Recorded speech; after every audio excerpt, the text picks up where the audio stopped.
At the northern edge of the earth, where the sun brushes gently across ice-covered forests, it leaves behind a cold glow and the feeling of an ancient beginning.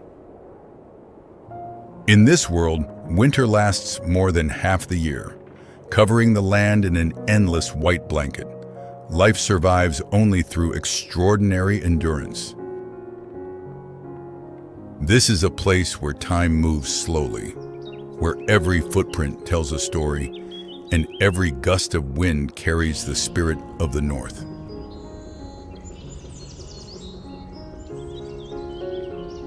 This is Alaska and northern Canada, a land of silence and freezing winds, where each breath feels like it could turn to ice, and nature moves to its own rhythm. This region spans more than 7 million square kilometers, forming one of the largest and most untouched taiga forests left on Earth.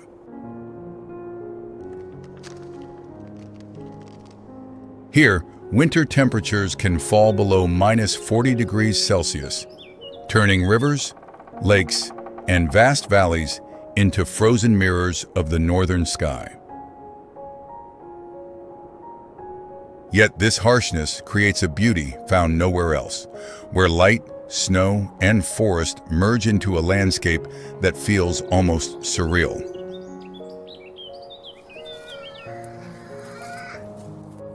This is home to the strongest creatures of the North: grizzly bears, caribou, northern wolves, and birds hardened by the cold.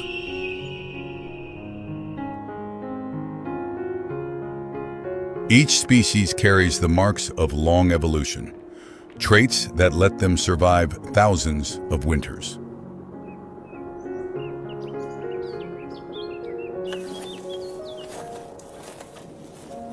Even beneath the ice, the ecosystem remains active, quietly but powerfully, from the cloud layer above to the frozen ground below.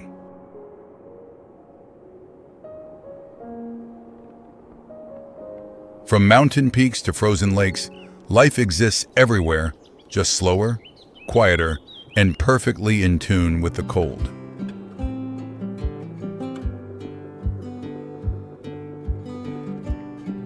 We will discover how nature keeps its cycle alive in a place that appears motionless.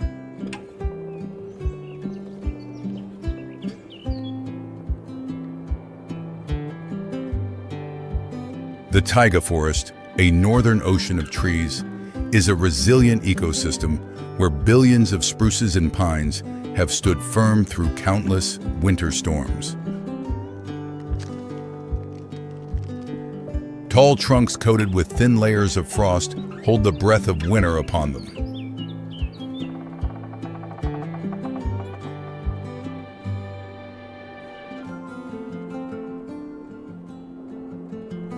The moose, massive yet gentle, is a symbol of the taiga.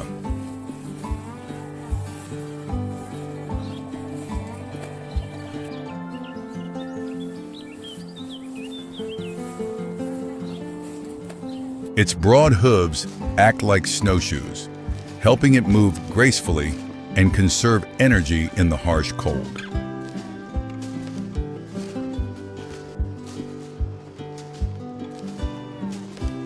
When winter reaches its deepest point, vast lakes turn into giant sheets of glass reflecting the northern sky.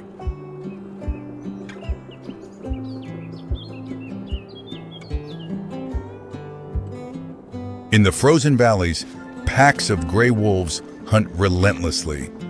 Their strength lies in their numbers, the ultimate survival weapon.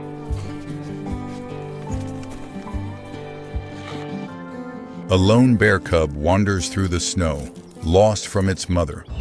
To hungry wolves, innocence becomes opportunity.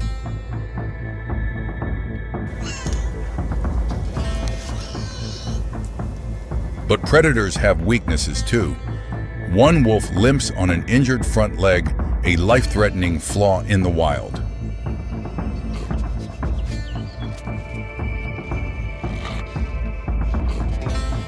The pack spreads into a wide arc, preparing to cut off the cub's retreat.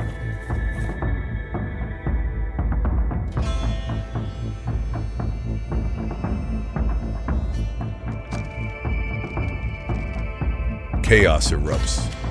Sharp bites scatter the cub from its mother's protection. It is now completely alone.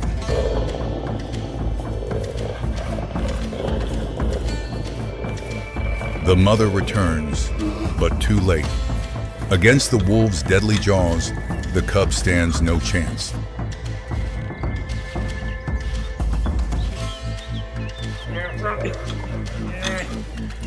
The young bear falls. Seeing her offspring lifeless, the mother's grief turns fierce, and the wolves retreat as her rage erupts.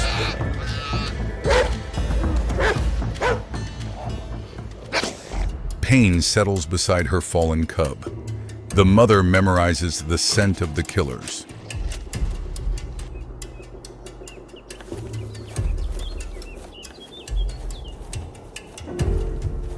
The chase begins. She charges across the snow with terrifying speed, driven by vengeance.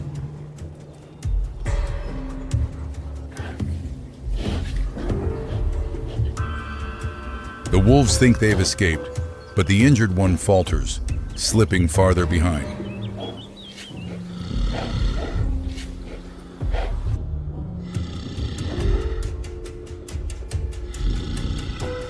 The distance closes. The damaged leg gives way, and the wolf stumbles into a deep snow hole, a fatal mistake.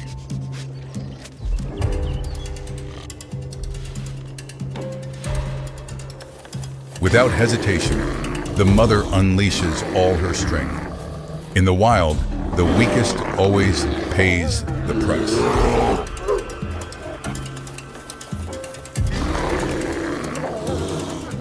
Nature's justice is unforgiving.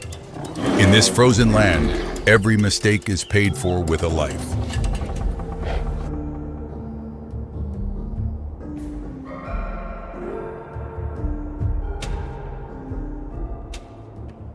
When winter peaks, an Arctic blizzard sweeps across the land, bringing skin-cutting winds and a white veil that erases everything from sight.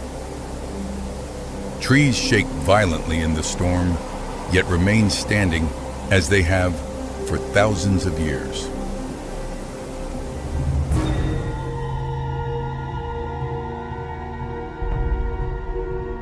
Beneath layers of ice that seem lifeless, a microscopic world continues to move.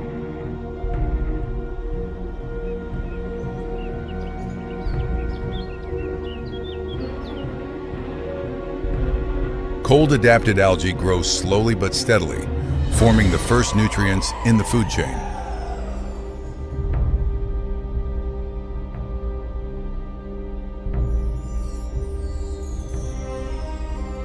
Snow begins melting on branches and leaves across the forest.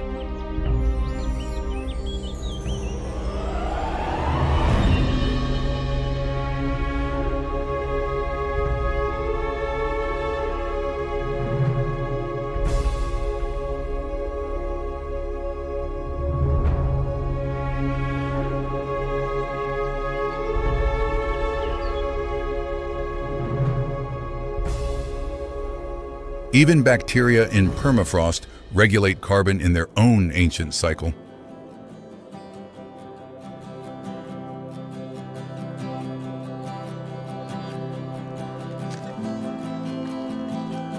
Every tiny process helps keep life functioning steadily through the seasons.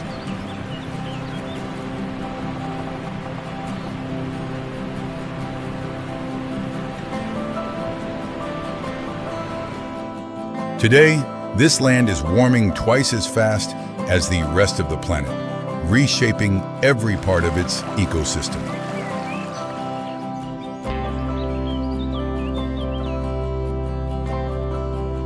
Glaciers retreat by meters each year, revealing ground hidden under ice for millennia.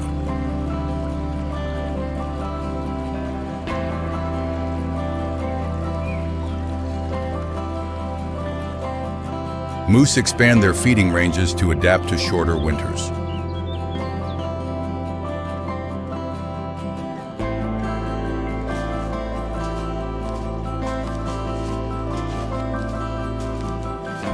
Wolves and bears shift their hunting paths, following new patterns formed by the warming climate.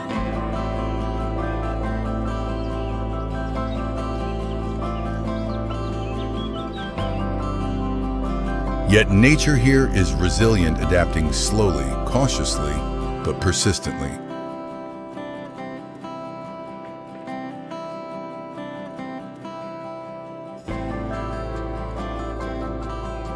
The cycle continues, driven by the hope and endurance of northern life.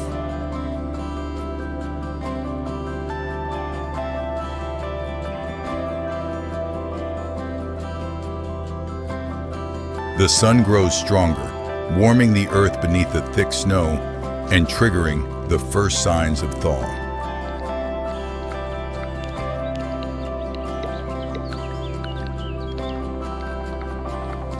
The first drops of melting ice fall, signaling the return of a new season.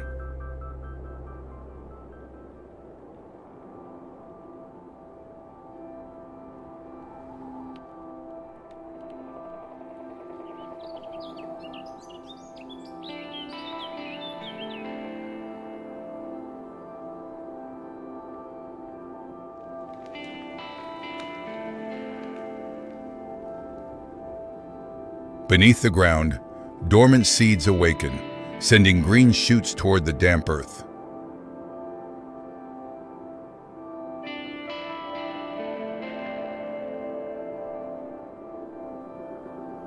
Caribou return to the north, following ancient migration routes their ancestors traveled for centuries.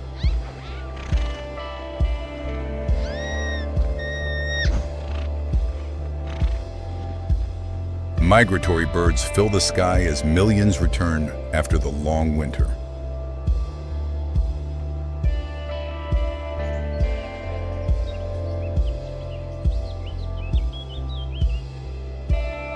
Grizzly bears emerge from their dens, heavy-bodied yet wide-eyed with curiosity for the new season.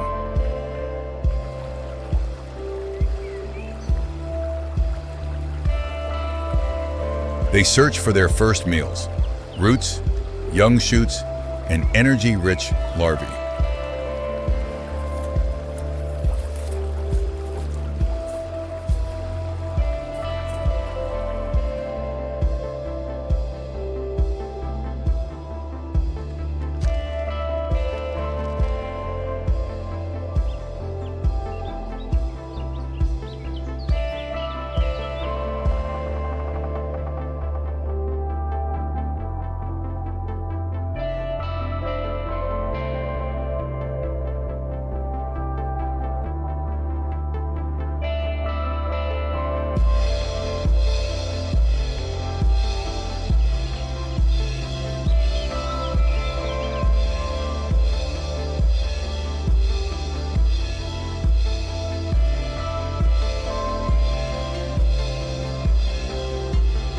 Within weeks, the forest transforms from pure white into vibrant green.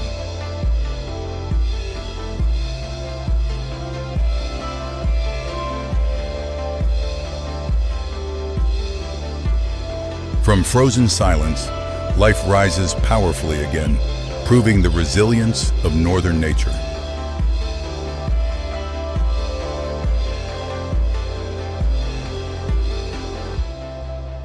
At last, spring conquers the cold, breathing new life into the entire forest. In the wide Hayden Valley of Yellowstone, the morning sun glints on silver-gray fur.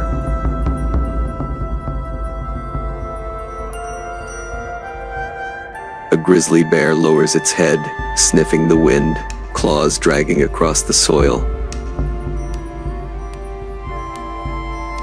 It's following the scent of a carcass, more than a mile away.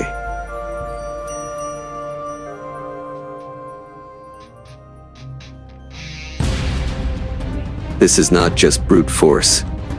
The grizzly's sense of smell is 7 times sharper than a bloodhound's.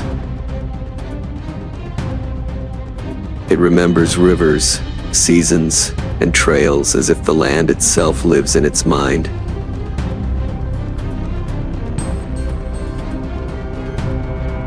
A half-ton beast, yet precise, patient, and almost calculating. How can something built for raw power move with such quiet intelligence?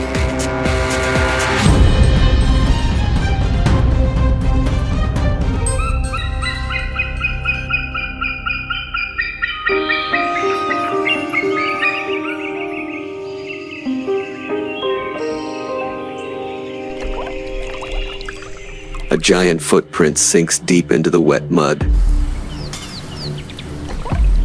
Rainwater pools inside the impression, silent proof that something powerful just passed. At the edge of Yellowstone Valley, thunder rumbles in the distance. A shadow moves through the mist, each step weighing half a ton, yet silent as drifting wind. The grizzly bear, a creature that doesn't need to chase to inspire fear.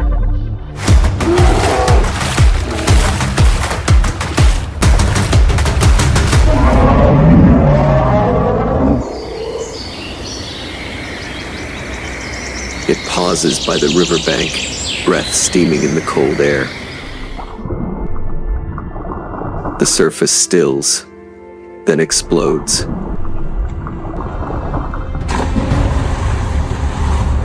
One swing of its claw precise, explosive, turns the water white.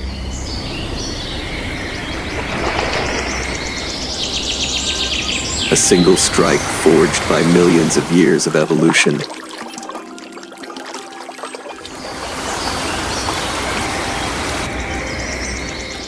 The grizzly is the living emblem of North America's wilderness. From Montana to Alaska, it reigns over forests and valleys.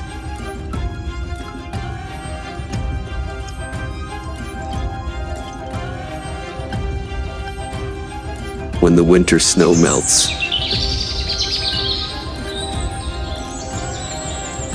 they emerge from their dens after months of hibernation, half-starved but alive.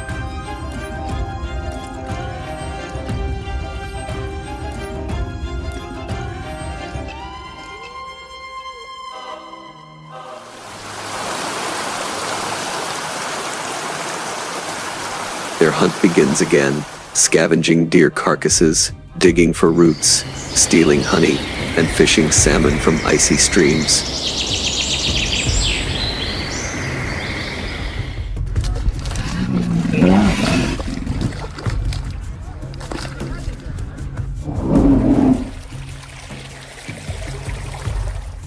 With a nose 7 times more sensitive than a bloodhound's, a grizzly can smell death from over 2 kilometers away, a biological radar built for survival.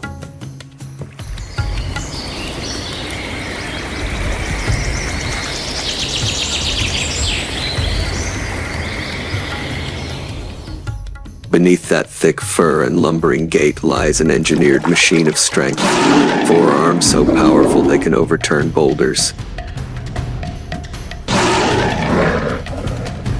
When it stands upright, a male can reach nearly 3 meters tall. Yet most of its life isn't spent killing. 80% of its diet is plant-based: grass, roots, berries, ants, honey.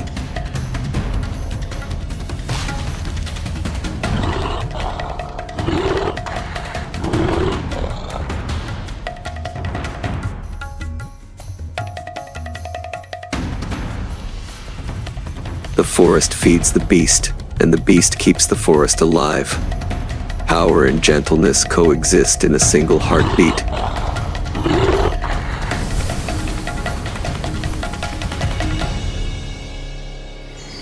Summer floods the Lamar River. Salmon surge upstream, silver flashes breaking the current. A grizzly waits in silence, its eyes fixed on the water.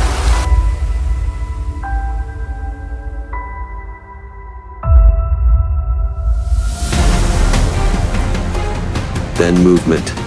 A single strike sends spray flying like shards of glass.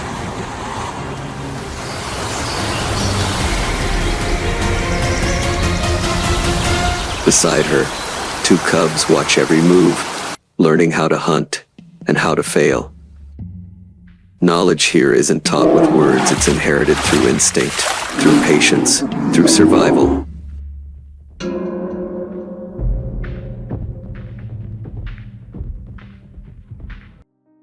As autumn arrives, the blueberry slopes of Alaska turn purple. The bears feast endlessly, 30,000 calories a day. Their bodies swell with fat, a fortress against the winter ahead. In hidden dens, they enter a deep sleep. Heartbeat slowing to 8 per minute, body temperature falling close to 30 degrees Celsius. Scientists still marvel at how these creatures avoid muscle loss and bone decay for months. A biological secret that might one day change human medicine.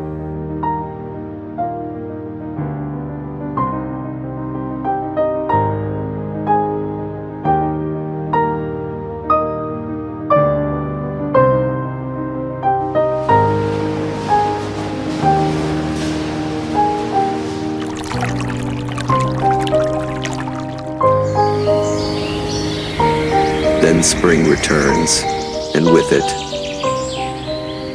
violence. Two males face off on the open plain. Their roars echo through the valley, muscles rippling, dust rising. When they clash, the sound is thunder itself. A single swipe could shatter bone, yet most battles end without death. In the wild, true dominance means knowing when to stop. At dusk, a mother grizzly leads her cubs along a quiet stream. The water mirrors the fading Sunday.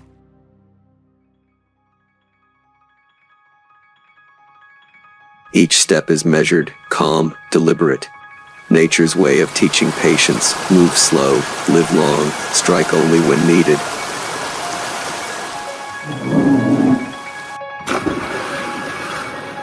Night settles over Yellowstone.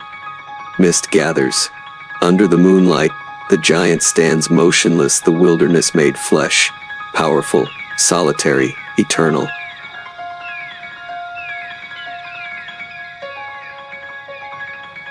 The grizzly's fatal swipe isn't just the strike of a hunter.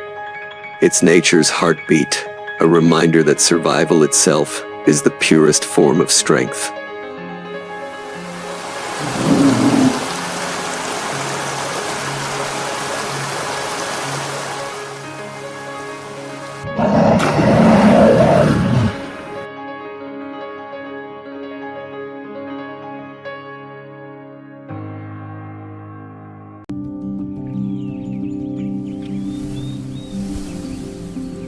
Across the golden plains of Kenya, a tall bird walks through the grass.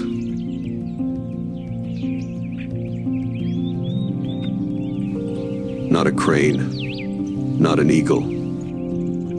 Its crest rises with the wind, eyes locked on the trembling earth below. It doesn't fly, it hunts, not with its beak, but with its feet. This is the secretary bird, the serpent slayer of Africa. What drives a creature born to soar, to fight on the ground instead?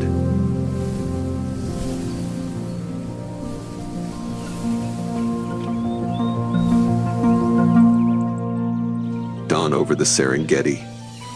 The first light drips through the acacia trees, painting gold across the bird's feathers.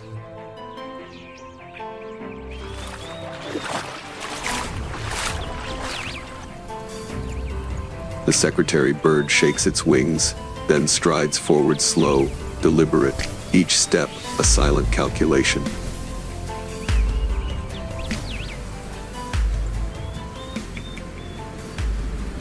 This is its kingdom, an endless battlefield of heat, dust, and survival.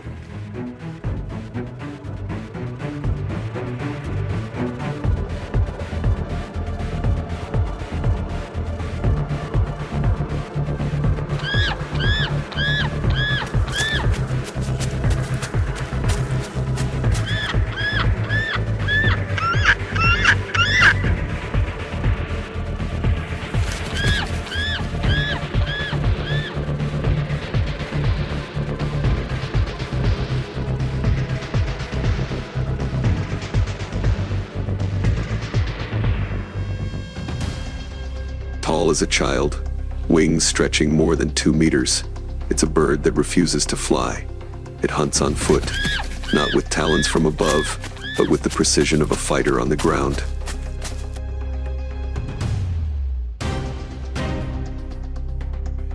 Every strike of its leg can hit at nearly 50 kilometers per hour, enough to crush a skull in one blow.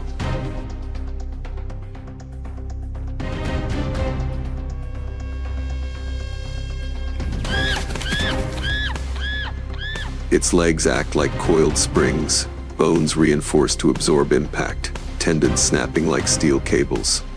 Evolution built a weapon no other bird possesses.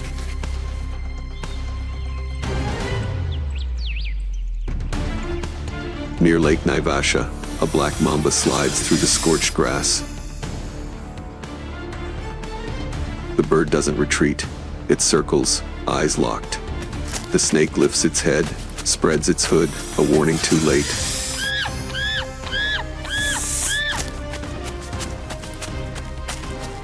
The first kick lands, then another. A dull crack. Silence. The hunt lasts seconds, the lesson, millions of years.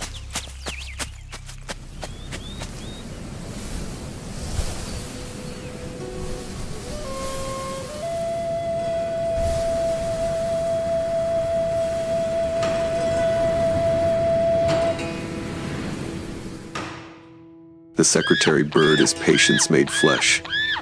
It walks kilometers each day, scanning every ripple of the savannah for life. When it finds prey, it measures distance, angle, timing, perfect geometry in motion. Mice, lizards, locusts, everything small enough to move is food.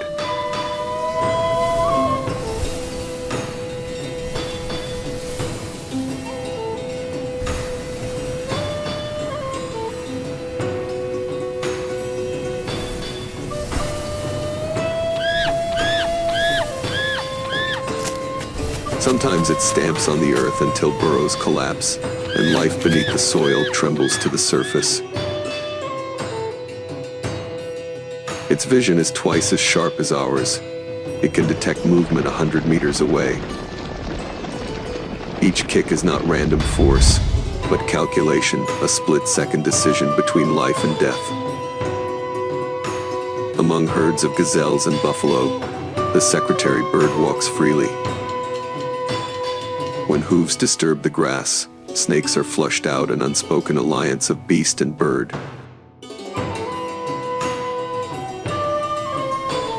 Both maintaining the balance of the plains.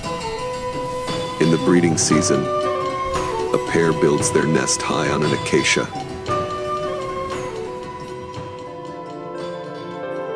A circle of dry branches, 2 meters wide, strengthened year after year, memory woven into wood. Both parents share everything: hunting, guarding, feeding.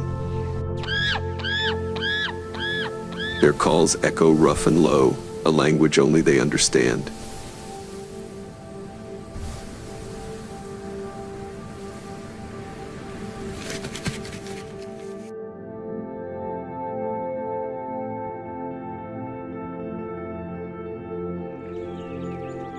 Six weeks later, the chicks hatch blind, fragile, hungry. The mother brings food, insects, then lizards, finally small snakes. Later, the young are trained to strike. The parents drop sticks, testing their reflexes. In this world, the art of kicking means survival, but the savannah never sleeps. Fires sweep the grasslands, storms rise, eagles steal the weak. Even hyenas and humans threaten the nests.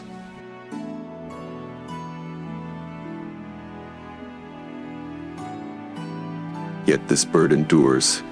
It rebuilds, it stays, because to stand is to live.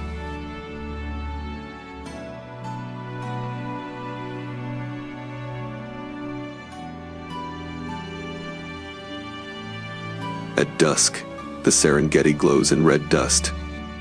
The secretary bird walks through the fire-colored light. In the distance, something moves a snake. The air tenses. One swift motion, one final kick. Stillness again. In a land of venom and fang, the bird stands unshaken. It was born to fly, but chooses to fight. Each footprint it leaves across the savannah is not just a trace of travel, but a quiet testament. Sometimes,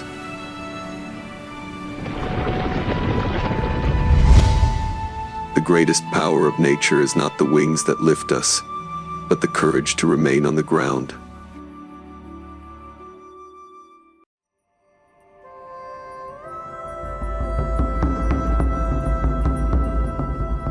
Where the Ganges River meets the Bay of Bengal, the Sundarbans stretch endlessly, an ocean of roots and mist.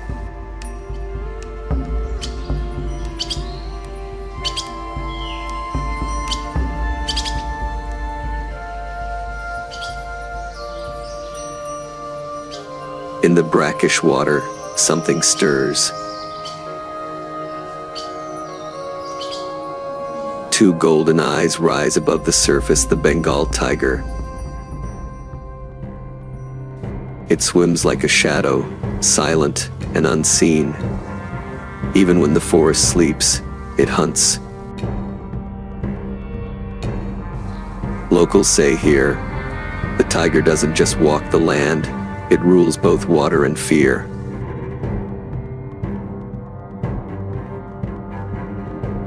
A giant cat that swims, stalks, and vanishes without a sound.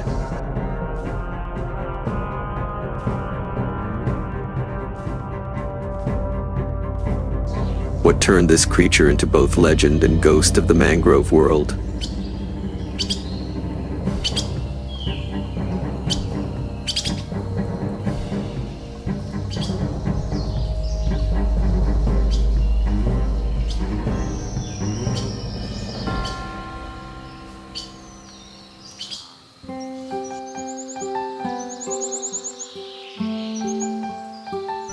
Morning mist lifts slowly over the tropical forests of Asia.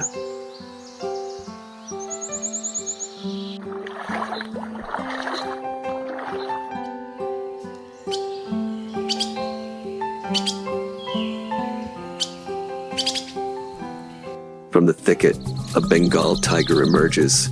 Sunlight brushes across its orange coat, every black stripe drawn like ink by nature's hand.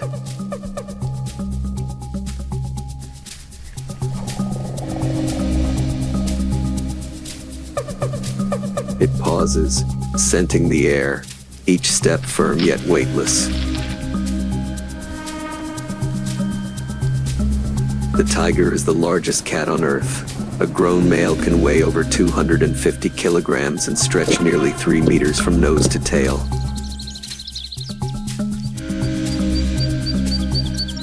And yet it moves without a sound.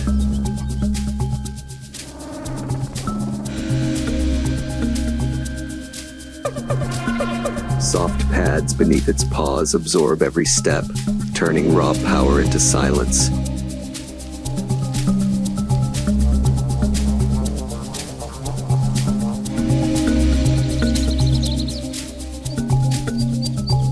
After millions of years of evolution, the tiger has mastered the art of disappearance.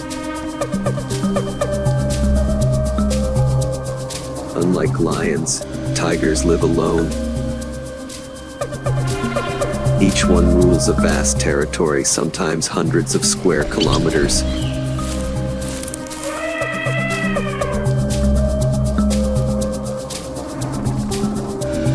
They mark the borders with scent and claw marks on trees.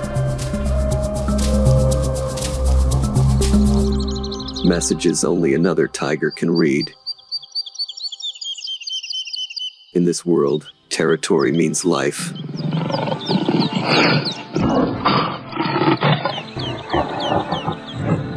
In India's dry bamboo forests, tigers hunt spotted deer and wild boar. Across the grasslands of Nepal, they track buffalo.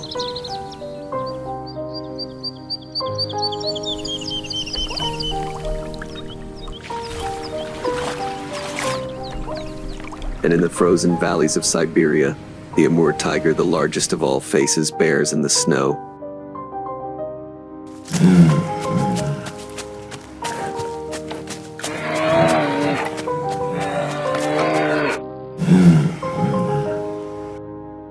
Wherever they live, the pattern never changes.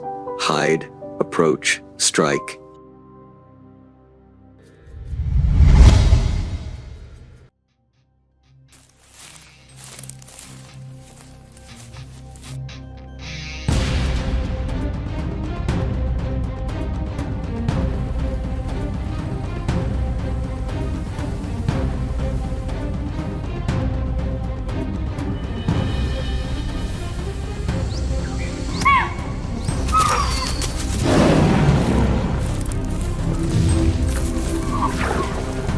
A single leap can launch them 6 meters forward at over 50 kilometers per hour.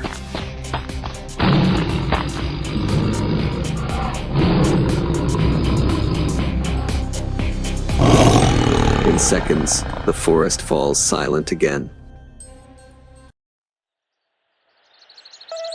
But tigers are more than predators. They are guardians of balance.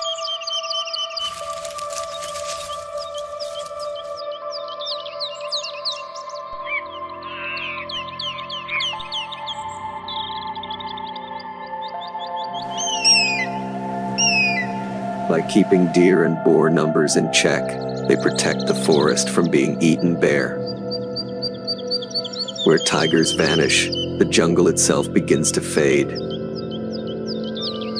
A mother tiger raises her cubs alone.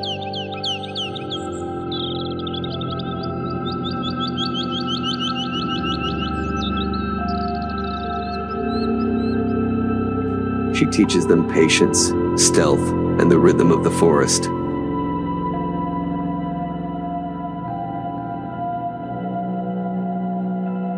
When grown, each must leave to find its own land, its own silence.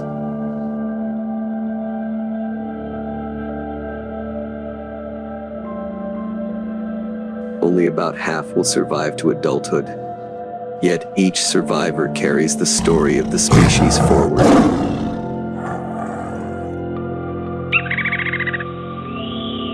Under the midday sun, a tiger cools itself in a stream. Unlike most cats, it loves water.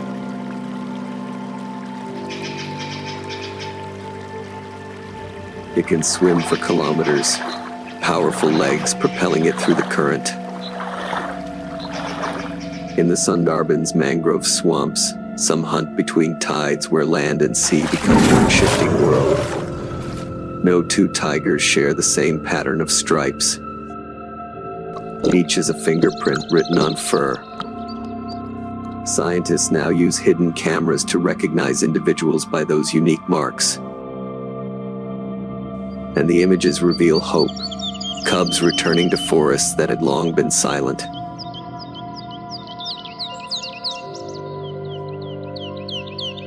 Still, survival is never easy.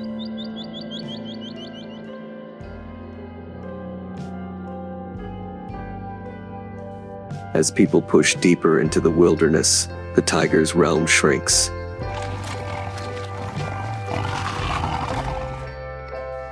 When forests fall, conflict grows.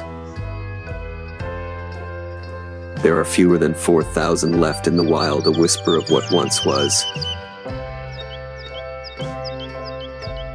Yet across Asia, hope rises. In India, tiger numbers have nearly doubled in 15 years. In Nepal and Thailand, their roars echo again through restored forests.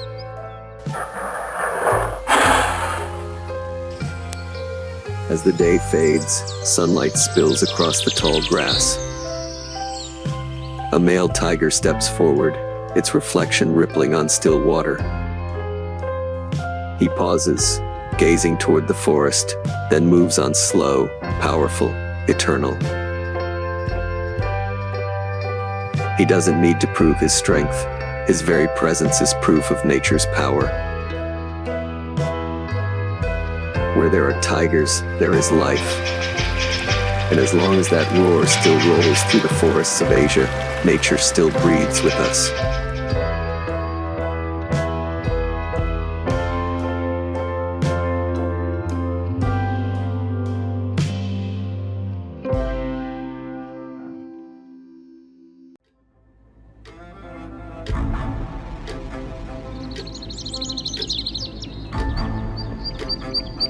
Dawn creeps over the Purus River in the heart of the Amazon.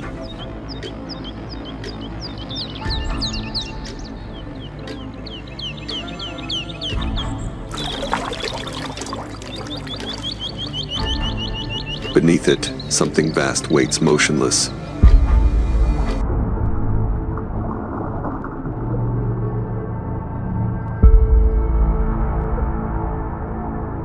A green anaconda. 8 meters long, 200 kilos of pure muscle. It doesn't chase, it doesn't rush.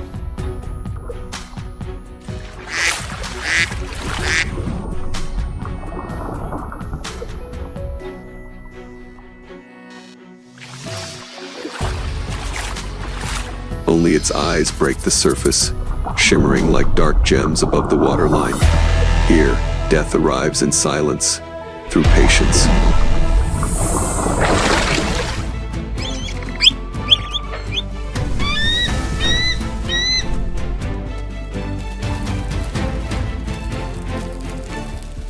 How can something so immense vanish completely into the river's calm?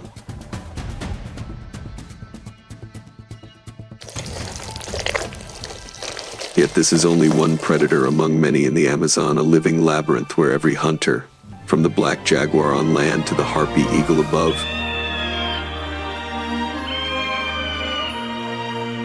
plays its part in the endless circle of life and death.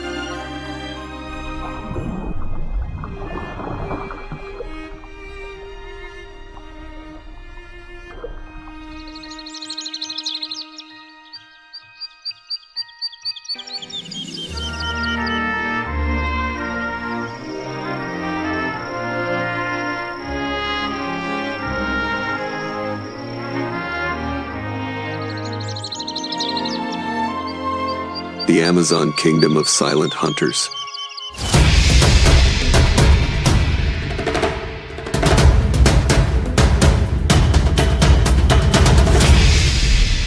Across 6 million square kilometers of tangled forest, every creature is armed with something: claws, venom, or intelligence. Yet few are as feared or as mysterious as the black jaguar.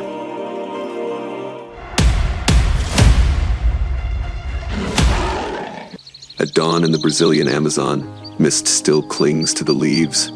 A shadow slips along a muddy riverbank. It is a jaguar, Panthera onca, born with a rare genetic mutation called melanism, a cloak of black that hides faint rosettes beneath the fur.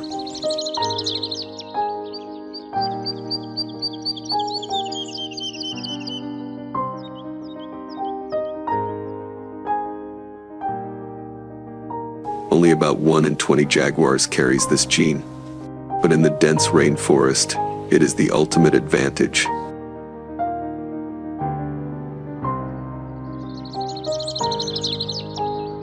The power to vanish. The black jaguar hunts alone. Each step is measured, soundless. In a world where sight fails, hearing and scent take command. Inside its mouth, the Jacobson's organ tastes, the air detecting sweat, blood, even fear. When a red brocket deer or a peccary bends to drink, the strike comes like thunder.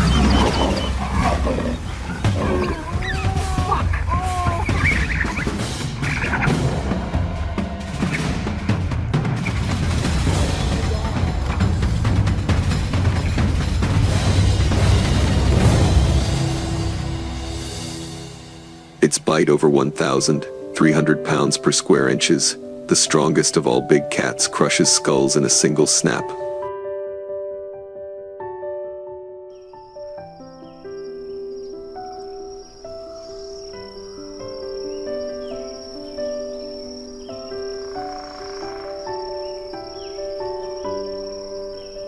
large kill can feed it for a week. In this world, survival isn't about how often you hunt, but how perfectly you do it.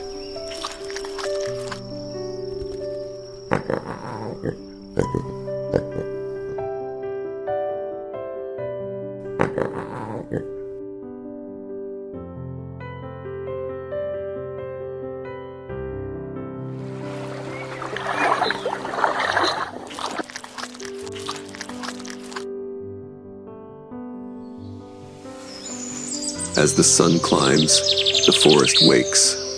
Voices echo howlers, macaws, insects, a living storm of sound. Beneath the surface of the purest river, the water looks calm, hiding something vast. The green anaconda, Eunyctus murinus, the heaviest snake on earth.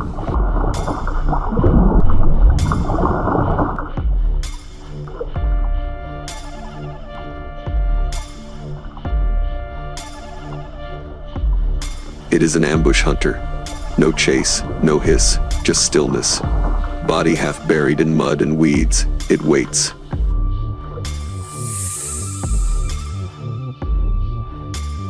When the world's largest rodent, the capybara, steps into the shallows, the water ripples once, then explodes. Coils tighten with crushing force over 90 pounds per square inches, stopping blood flow, cracking bone. No venom, only muscle.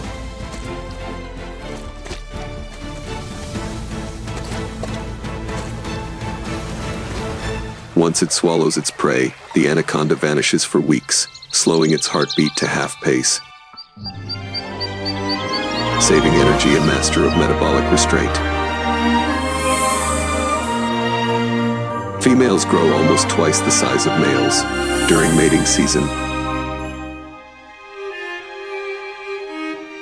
As many as 10 males wrap around one female in a breeding ball that can stretch for meters, a living knot twisting through the flooded forest.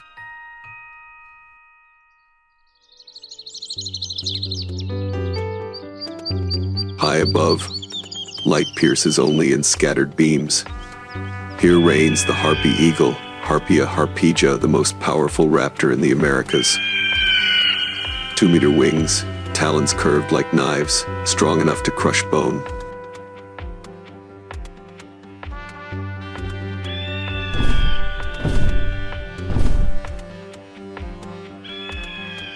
It doesn't hunt in open skies, but through the dense canopy, steering with precision between trunks.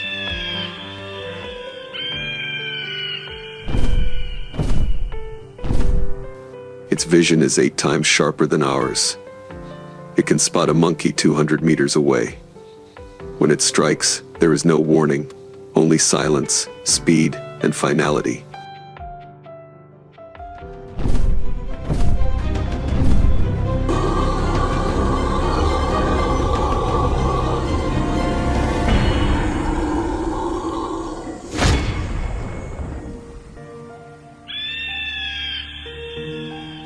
One blow, and the forest is quiet again.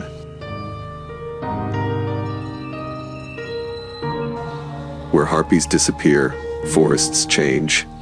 Without them, monkeys multiply unchecked, stripping young trees bare.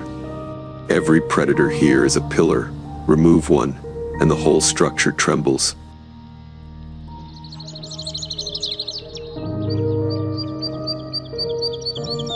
On the forest floor, another army marches.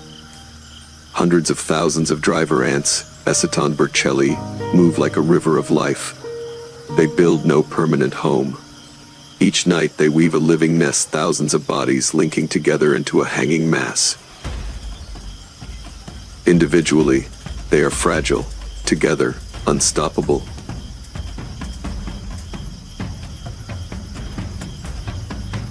Biologists call it a superorganism, a colony acting as one body, one mind. It is evolution's proof that cooperation can be as lethal as power. At dusk, light fades to gold. Raindrops fall through the canopy, blending with the drone of frogs and cicadas.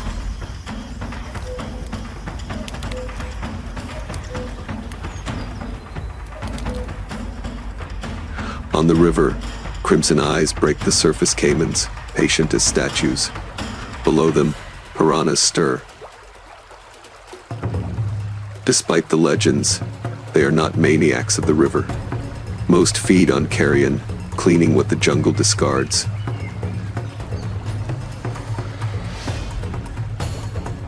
Without them, decay would choke the waterways.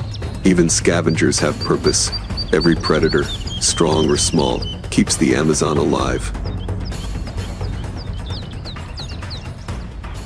In the Amazon, life and death are not enemies, they are partners. Every hunter, from jaguar to anaconda to harpy, plays a note in nature's endless symphony. And within that music, humanity, our clever, restless species, must learn to listen, not to dominate. The forest still breathes, the river still moves, and somewhere in the dark, the eyes of the hunter are watching.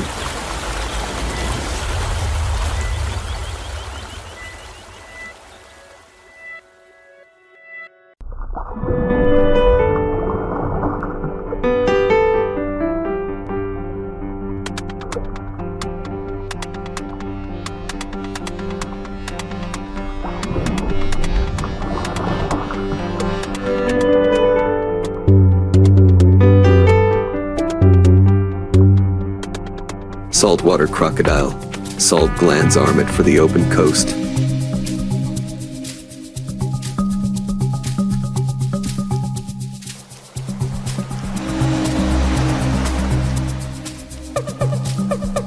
Nile crocodile. Pressure-sensing pits ring its jaws, reading the faintest ripple on Kenya's Mara River.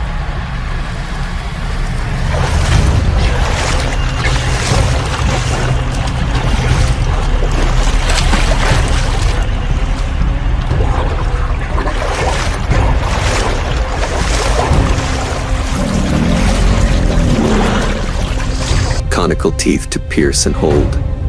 A skull like armor, jaw adductors coiled like a spring.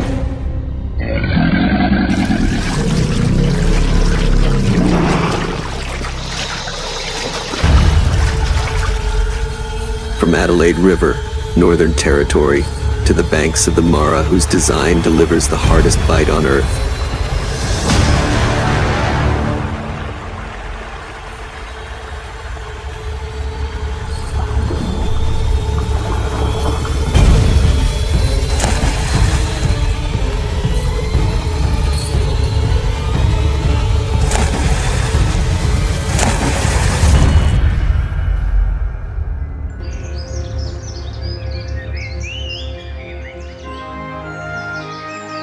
Dawn on the Adelaide River, Northern Territory, Australia.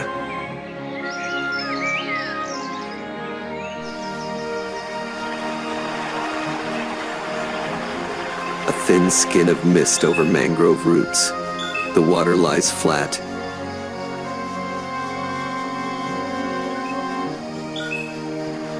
A dark log drifts along the mud edge, only the eyes above the surface watching the cattle track.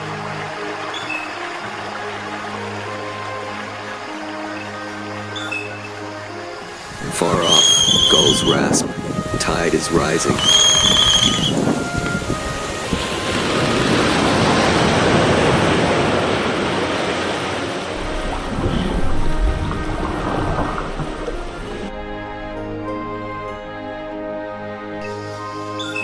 The saltwater crocodile settles exactly on the lip between shallow and deep, throat sealed by a palatal valve so it can open its mouth underwater without choking.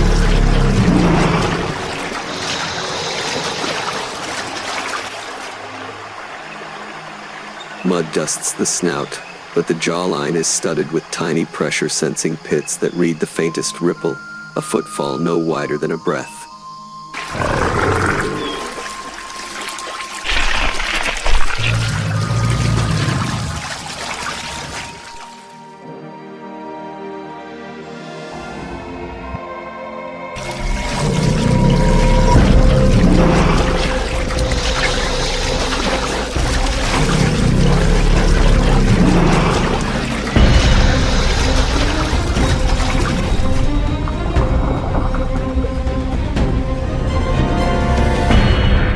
stillness, but strung tight like a bow held at full draw.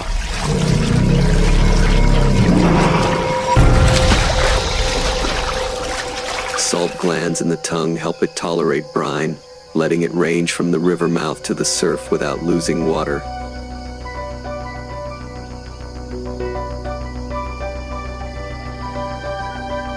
Wind shifts. The air tastes of mud and salt. Breathing slows. Peaceful frame, loaded lines.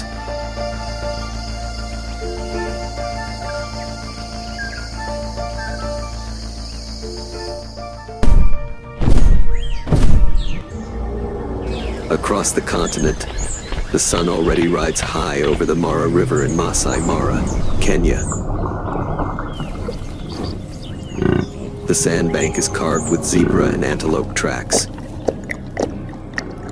Beneath the brown surface, driftwood backs hold formation in a steady eddy. Nile crocodiles float with bellies up, jaws slightly open to dump heat. No sound.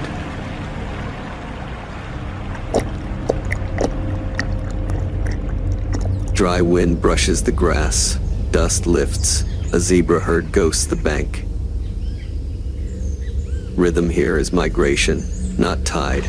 Each season, tens of thousands must cross.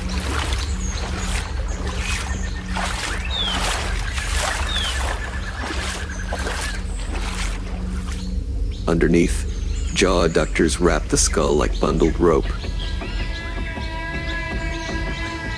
Conical teeth stand even and hard. Two far-flung scenes share the same heavy silence. Water smooths the bank. A single leaf spins. Minutes pass. Nothing moves, which only sharpens everything else. A stronger gust rakes the mangroves at Adelaide. Ripples break the glaze. A young feral pig steps down, licking a salt line on rock. The saltwater crocodile drives its tail in a hard crescent and launches, then drops like a spear.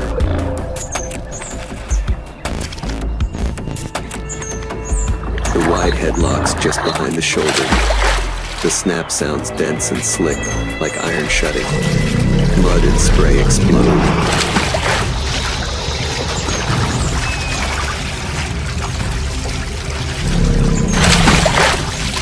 It doesn't chew, it holds, then spins a death roll to tear and ruin balance.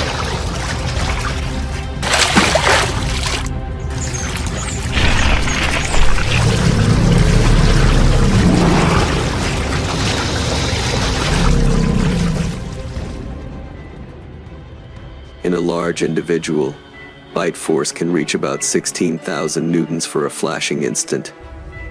But the real killers are angle and contact. The palatal valve closes. The animal drags its prey over the drop-off. Mud smears fly free, showing the dark slate of the scales. On the bank, a long slide mark inks the scene. On the Mara, the chatter of birds drowns under hoofbeats. The zebra surge down, water plates into white discs of foam. A huge Nile crocodile bursts from bank shadow and hooks the last zebra at the flank. Another clamps a leg. The whole mass tilts, like a tree bent by wind. They don't need to crush. They only need to hold and turn. Others slide aside to give the hunters space in the brown churn. In that chaos, those pressure pits along the jaws read escape lanes through micro ripples tactile vision. Big adults often deliver 13 to 14,000 newtons. When several animals latch on, the combined pull is worse than numbers on paper. Current rips hooves loose, deep mud sucks. All the advantages of land vanish when a body is half floating, half stuck.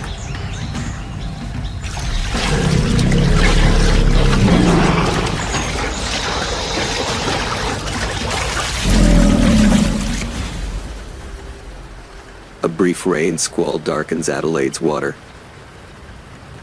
The saltwater crocodile has already hauled the kill into a tight eddy where a fallen trunk makes cover. One more roll, the slab tears free and goes down cold. Inside the stomach, small stones and grit help stabilize and grind. The crocodile tilts its muzzle, then hides the rest beneath the log for the next tide to clean. Energy must pay back the days of waiting on near-zero burn. As a cold-blooded hunter, it shifts speed with sun and wind, spending only when payoff is clear. On the Mara, shouting thins into ragged breathing. The zebra sinks. The crocodile opens just enough to change grip without flooding its throat. The valve does the work, then closes and levers again. New arrivals take what's left. There's no law of equal shares, only opportunity. When the herd pulls away, the river calms. Brown circles unwind and disappear.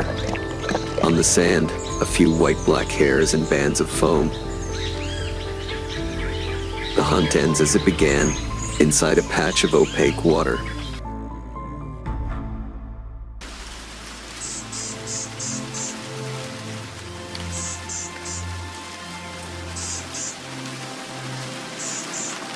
Evening draws in over the top end. Egrets return. Frogs click.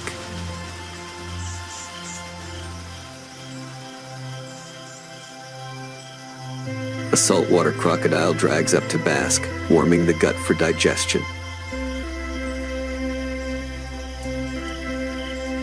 Now the head shows clearly, a broad, heavy wedge of skull that gives strong leverage to closing muscles.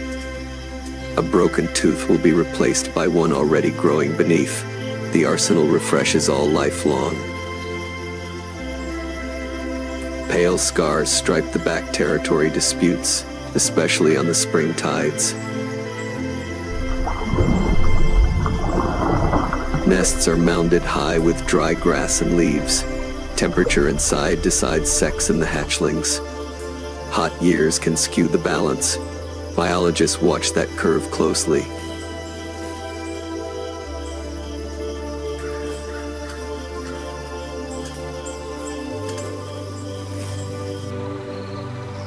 Night on Masai Mara.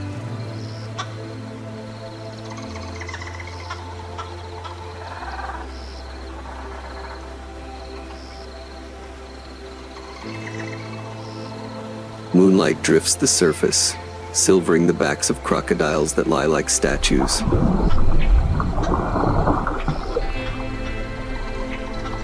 Far away, antelope call each other low, urgent. A ranger's light slides the bank, freezes on pairs of eyes.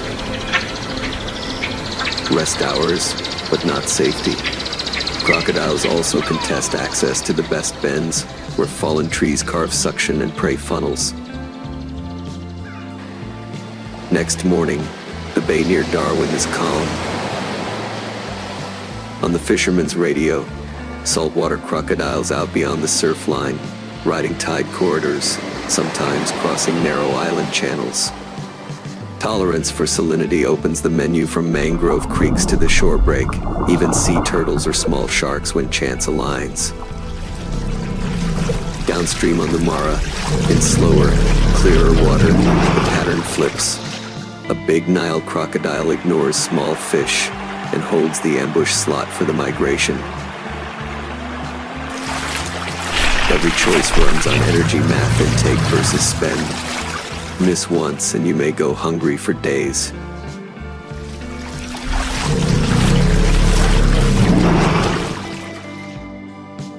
The winner at Adelaide is the saltwater crocodile. Short, decisive bite, heavy force, clean angle. The winners on the Mara are several Nile crocodiles working a moment when current wrecks all footing.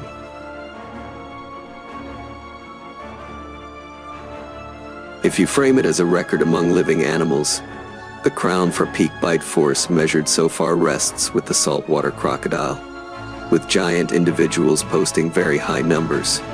The Nile crocodile sits just behind, and in the wild, a massive Nile can outrank a smaller salty in the only metric that matters that day: size in the moment.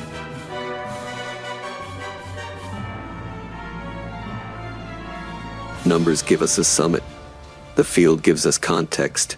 Body size, bite angle, rock or mud, salinity, even wind. Night wind skims the Adelaide shallows back to glass. On the Mara, dust lifts again, another crossing coming. Two worlds, one hunting blueprint, paired by deep time.